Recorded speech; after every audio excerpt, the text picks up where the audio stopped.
You ask Tiger to solve. This deals with linear equations with one unknown. The final result is x equals 7/4. Let's solve it step by step. Swap sides. Group all constants on the right side of the equation.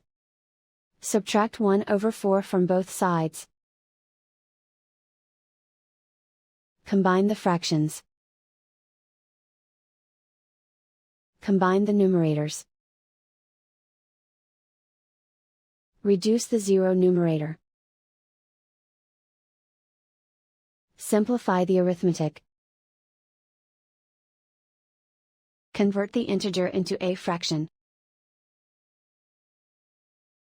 Combine the fractions. Combine the numerators. And so the final result is x equals 7/4.